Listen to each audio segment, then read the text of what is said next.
Kemi pasur miq të bashkët, përmes të cilëve edhe jemi njohur, edhe qysh fillim, do me thonë u kriju një lidhje fort. Jemi martuar në vitin 2002, kemi bërë një darsim tradicionale gjatë ditës, ndërsa në mbrëmje kemi pas sigurisht me familjarët, kemi pas ftuar miq të Kadriut, që kryesisht kanë qenë edhe shok të luftës, familje të dëshmorëve ka pas shumë, sigurisht kjo mbetet një ditë e veçantë e imja. Ky është profesioni mund të them i zemrës time, që më përmbush. Punoj që 6 vite, 3 viti 4 është në gjimnaz, ndërsa 2 vite tjera kam punu një shkollë private. Nëse mund ta quaj mangësi, është më toleranti në familje, sidomos me fëmijët. Është njeri që e shpreh dashurinë në mënyrën e tij, që mua më pëlqen. Nuk dhuron shpesh lule,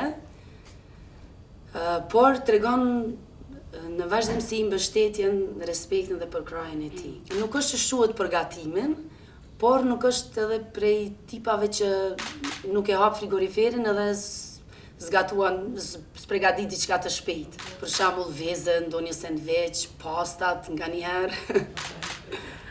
Jo asnjëherë, sepse si jemi konsumues të kafes, por çajin po, zakonisht çaj mali. Dhurata e tij e fundit është një stilograf që më ka dhuruar me një dozë shakaje, duke më thënë ti mbyll notat me të.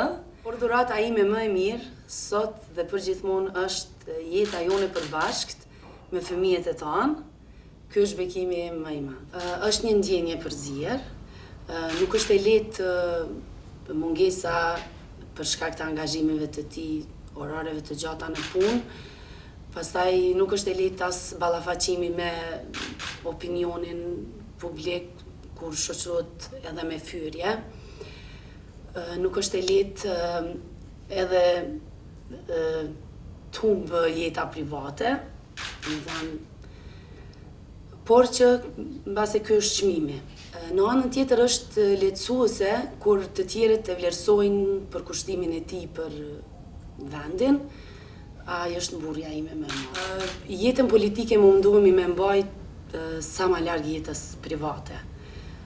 Brenda mureve të shtëpisë sonë mundohemi sa më pak me shmangim, domethënë, sa më shumë jetën e tij institucionale.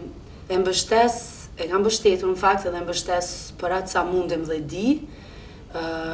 Karriera ti kemi zhvilluar në mënyra të ndryshme, por që mundohemi ta ndihmojmë njëri tjetrin në vazhdimsi.